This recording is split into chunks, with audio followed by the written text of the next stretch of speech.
This story is about my ex-boyfriend, David. I met David whenever I was 14 years old, and I dated him until I was 17 years old. At first, David seemed like a very sweet guy, seemed very innocent, just your average run-of-the-mill, angsty teenage boy. But as time went on, David revealed that he had a dark side. It came to my attention that David was not as normal as he had appeared to be. Whenever he would get mad at me and my friends, Susan and Becky, and yell at us and tell us things like, "What in the fuck are you? Don't be looking at my computer. What the fuck? Stay on my goddamn computer, bitch." And I was like, "Bro, what the fuck is wrong with you? Like, we're not messing with your computer. I mean, plus, what the fuck are you hiding on there? I mean, all you have is video games, right? And, your art project for school. It's none of your goddamn business what I got on my computer." He would reply, "Well, my brother, being the nosy little bastard that he is, happened to disobey our wishes, disobey my mom, more generally speaking, because my mom would tell him to leave us alone and not to bother us. But he disobeyed my mom, and he snuck into my room one day and he opened up David's computer, and he had noticed something about David's computer. He noticed an icon that he had never seen before, and so he clicked on the icon, which was a browser. It was a web browser that linked to the dark web. Now, I know what you're thinking, but no, it was not Tor. It was something totally different, like something that, I've never even heard of. I mean, I've heard of Tor and stuff like that, but what David had on his computer was some type of peer-to-peer, super private, self-contained network where you had to have special access and special privilege, and also, according to some research that I found online on the New York City Police Department's database and on the FBI website, you had to apparently pay a membership fee. Now, the FBI website and all that didn't say, but the FBI and NYPD sites did state that it was illegal and that no one should use this private, self-contained network. But as I was digging around on Reddit, that's where it was either Reddit or it was Quora or something. I discovered through the forums that it was something along the lines of 100 Bitcoin, or something like 100 Bitcoin for membership, and it was either Bitcoin or it was Ethereum or some shit, some type of cryptocurrency, but the amount was 100 or so. So which means that David at some point would have had to pay nearly, like millions of dollars to access this private network. And the network contained all kinds of how-to tutorials on, this is how you get away with fraud, or, investment fraud, internet fraud, money laundering, illegal content, all kinds of fucking shit. And I was just like, why in the fuck is David looking at this shit? Like, what the fuck is wrong with him?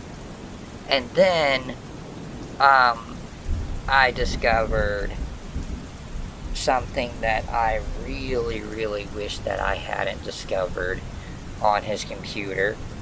I discovered that David and his biological sister, Sarah, had created a video, like, he did not force himself on her, she did not force himself on him, but David and her created a fucking video of themselves and sold it on this private network. And David apparently had like millions of dollars in this private wallet that he was basically going to wait until he turned 18 years old, and then he was going to cash it out, because legally he couldn't do it then, because in order, the only way that he could possibly do it is if he were to buy a fake identity or something like that, or if he were to get his mom or someone to do it for him. But his mom, I know for a fact, her being a judge, would have never, ever fucking went for something like that. But anyway, my brother told my mom. My mom had a talk with me about it, and I told her I had no fucking clue, but I did tell her that David became progressively more and more progressively possessive of his computer, whereas he would like literally like fucking threaten to kill me and my two friends for, if he caught us looking through his computer or whatever. And which is strange, because when he first started hanging out with us, we used to sit there and play on his computer. He had all kinds of Super Nintendo emulators and Steam games and all kinds of shit. But then all of a sudden, when he lost interest in Steam game, then he lost interest in gaming, and he started to become like this really dark, just shady motherfucker. And like, I was young then and I didn't understand it, but now that I'm older, I think that David may have been into a lot worse things. But the incest thing with his sister, that's like just fucking, like, that's even worse than the, potential, fraud or whatever the fuck it is, fraud network or whatever he was on. So, David, I really, really fucking never want to see you ever again, you scummy ass piece of trash.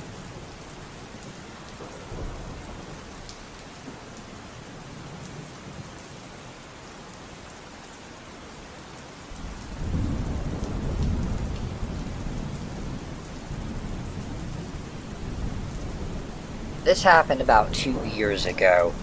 I went down to the local car lot to buy a car. I'd saved up about $5,000 or $6,000 working at my job. I worked really, really hard for this money, and I was looking so forward to purchasing that Honda CR-V that I really, really had my eye on. So I go down there, and the old man that normally runs the lot, the manager of the lot, was not there. But instead, there was a younger guy who was an associate. I asked him where Old Man Cricket was, and he told me that Old Man Cricket had gone home for the day and that he was in charge now. So I told Alex, the young guy, the young associate, that I wanted to purchase the 2018 Honda CR-V just outside. So he asked me which one, the black one or the red one. I told him that I wanted the cherry red one.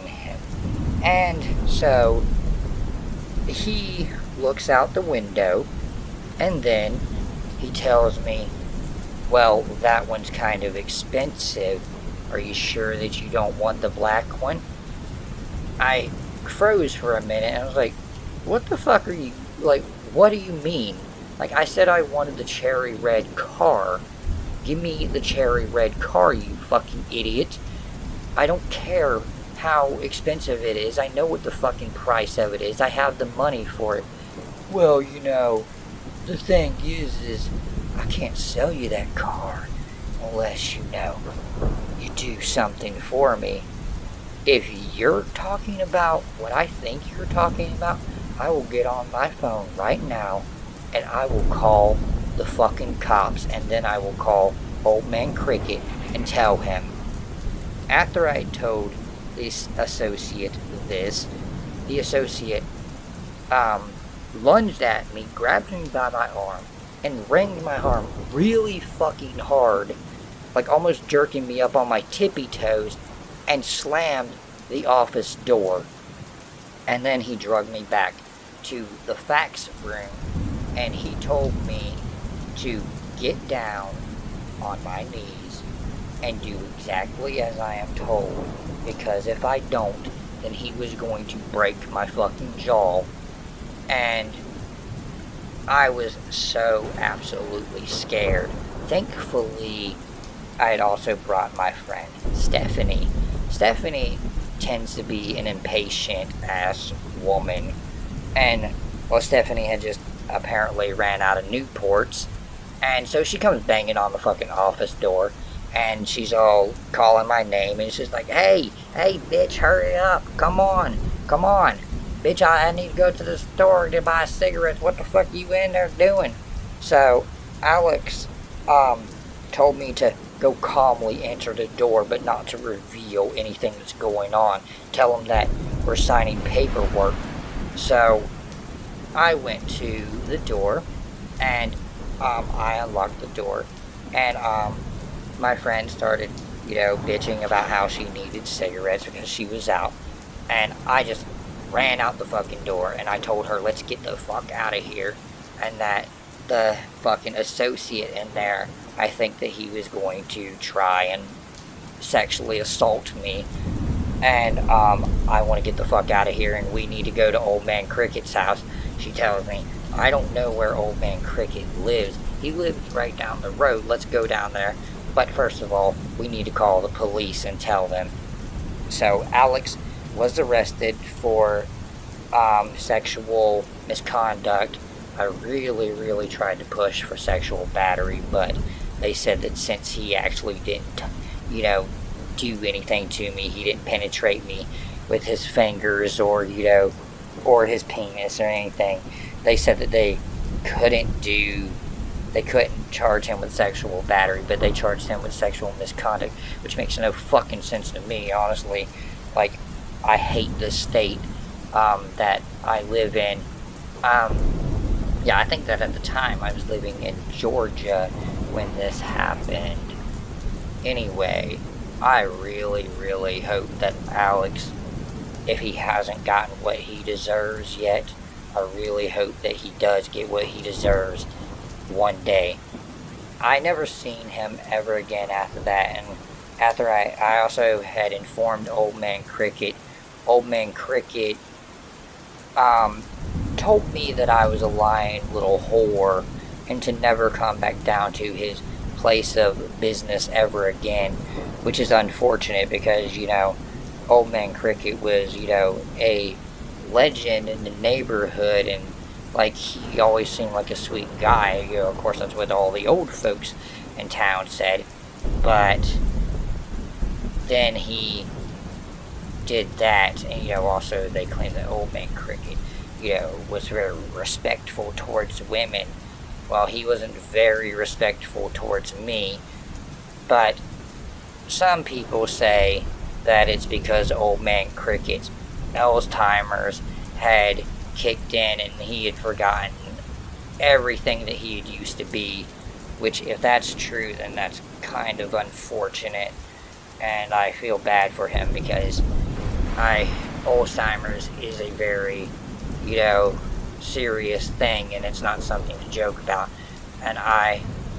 so that possibly is why Old Man Cricket didn't believe what I had said, and I also believe that Alex probably took advantage of Old Man Cricket's Alzheimer's and may have actually manipulated Old Man Cricket.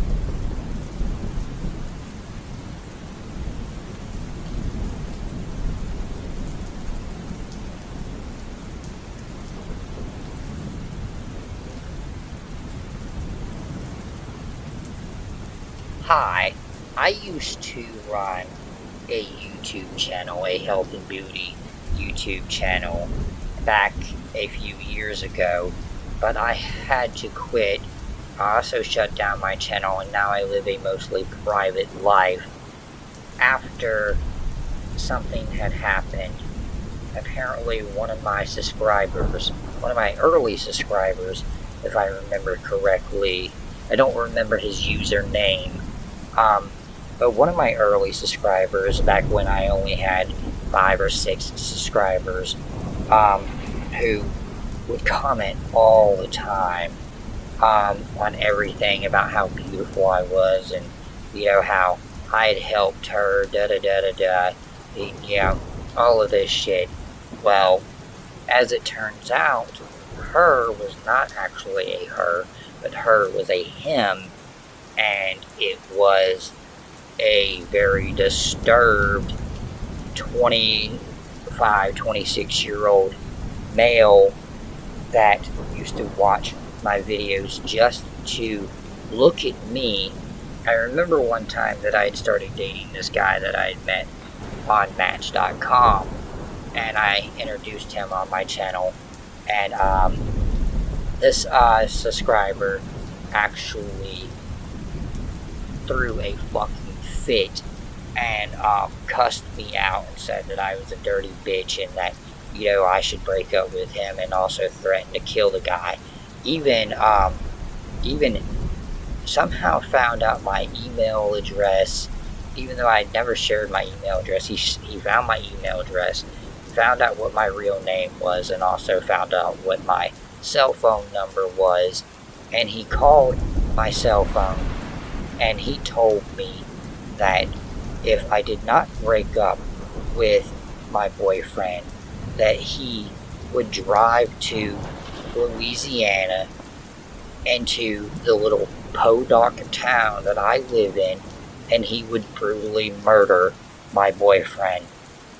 I told my boyfriend about it, but my boyfriend didn't really think that it was very serious. My boyfriend said, that there's no way that, yes, it is possible that, he could have gotten your identity and everything, but, and gotten your telephone number, but, there's no way that, he knows where you live or anything like that. I told my boyfriend that I think that it's best that we break up, and also that I need to get off the line. So, this subscriber had then also discovered that I'd shut down my YouTube channel. I'd shut down my YouTube channel, and when he found this out, he was pissed. He called headquarters, and he actually, made vague threats to them, which they blocked him from the site. Then he started following me on Facebook. Somehow he had found me on Facebook. He tricked me into thinking that he was someone else.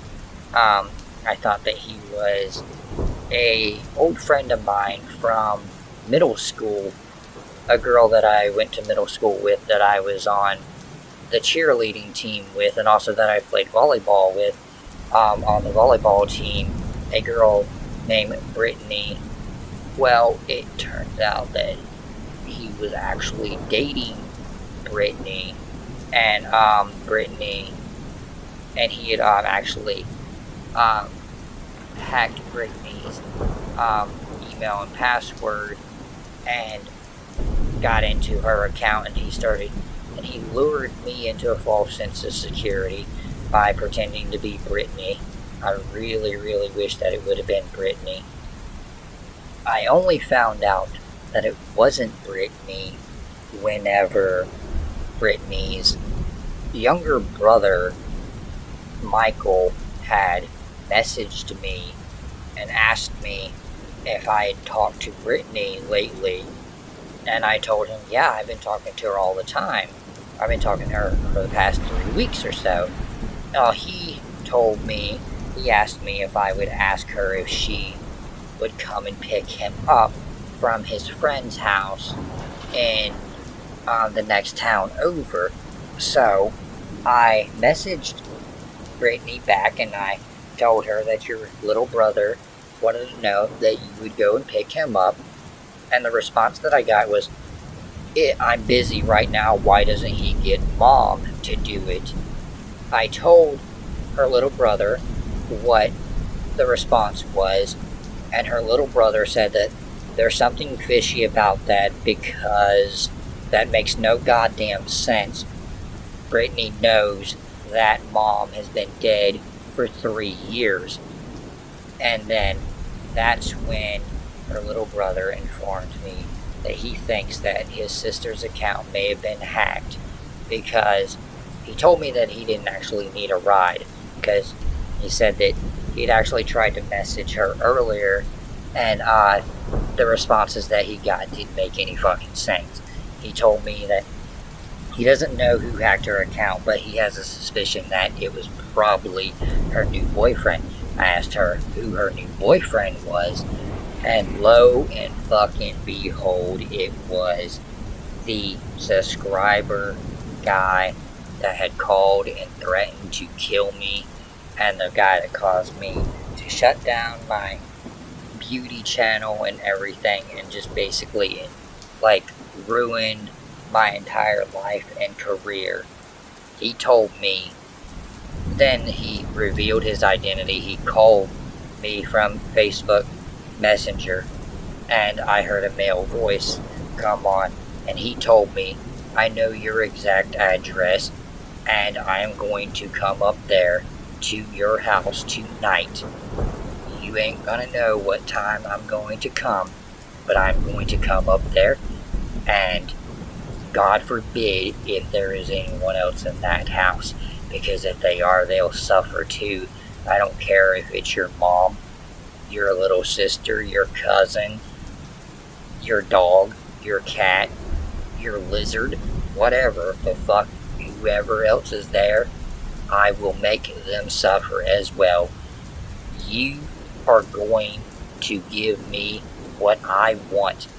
I have been a loyal fan of yours from the beginning, and this is how you treat your fans, you dirty bitch. You cannot get away with this. You think that you're so fucking amazing. Well, I'm gonna show you that you're not. I told him, you are the reason why I lost my channel. You are the reason why you don't get to see me on YouTube anymore. YouTube did not ban my account. They didn't terminate my account. You caused me to shut my account down because you made me feel unsafe. If you were really a fan of mine and you really loved me as a fan like you claim you do, then you would have never, ever caused me the kind of stress that you did. You somehow got a hold of my private information and you stalked and harassed me and caused me such anxiety and stress. I am going to report you, as I should have done a long time ago, and you're not going to get away with it for much longer. So he replies back, well, if you're going to report me, you might as well do it now, because I got about 15 to 30 minutes before the police ever show up, and that's plenty of time to get everything that I need to get out of you. 15 minutes is all I need to make you bleed and suffer in agony, and then leave you there for your little federal agents or your local police department to scrape you up and the EMTs to take you. And trust me, bitch, they won't be able to get a DNA sample from me because I've never been an American citizen, so my DNA is not in the database, and I've lived off the grid since the age of 6 years old, so they'll never ever find me and I'll get away with it scot-free. So, as he is walking up, I see him through the window and I'm shaking and I'm terrified, and he's got a loaded gun in his fucking hand, because I seen him, slap the magazine in the gun and pull the thing back, and he's walking up to my door, and then I hear the sound of a fucking rifle. I hear bang, and just silence, and I'm like, what the fuck, oh my god, and then I get a knock at the door. I think it's the creepy subscriber guy, and then I hear a voice. It's a familiar voice. It's my neighbor, Martin. Martin is a old Korean War, I think, veteran, and he is basically shouting, "Are you okay in there? Are you okay? Are you safe?" And I answer, I'm like, yes. He's like, "Call the police." Like, "Oh, okay. And I asked him, like, "What the fuck do you want me to say, Martin, when I call the police? Am I supposed to tell them that you shot him?" Like, "I don't care. Like, I'm a fucking Marine. Like, this motherfucker had a loaded gun and he was coming up to your door. I've never seen him in this neighborhood. I've never seen him at your house, and he did not look very friendly, so I used my better judgment and shot the motherfucker." So I called the cops. I told them that a guy that was trying to stalk me, or that had been stalking me, and that was possibly going to shoot me or something, or assault me in some way, was at my house, and that he was laying in the front yard dead. The police asked me, "What do you mean he's dead?" I told them he's dead. They asked me, "So you said that he had a gun in his hand. Did he commit suicide in your front yard? Or did you shoot him because you felt threatened?" I informed them that I was not the one that pulled the trigger, and I told them that at the request of my neighbor, I told them that Martin, my neighbor, ex-army, had actually shot him because he perceived him as a threat. So they questioned Martin, and they ran his rifle and everything to see if the rifle was legal, blah blah blah.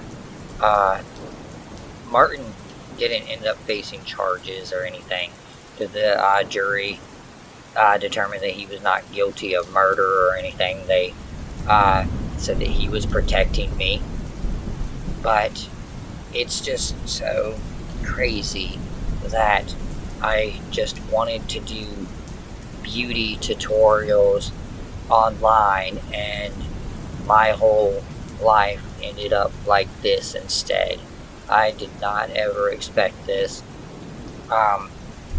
So a lot of the creators and everybody out there, you who have never had to deal with this type of experience, you are so lucky and blessed by God and you have angels protecting you, but me, I didn't feel like I did. Then again, I think that it's also because I live in a very shitty state with very, very just shitty, off the grid, not up to date internet services and protocols. We are way, way behind on, federal regulations. Like a lot of, actually, to tell you the truth, I live so, far up in, just in the middle of nowhere that, we can't even, fucking practice federal regulation. Like, we have this weird fucking internet service provider. It's the only service provider that provides internet to over 50,000 customers, and it's, some shit that nobody's ever fucking heard of. It's something called, I think it's World Inc. Internet Service. Yeah, it's a terrible, terrible shit. Fucking, it's really worse than HughesNet or some of the other shitty ones that I've heard about. Anyway, I'm so glad that I was able to share my story. So hopefully, I hope that this story helps someone, or that, they understand the dangers of, being an online celebrity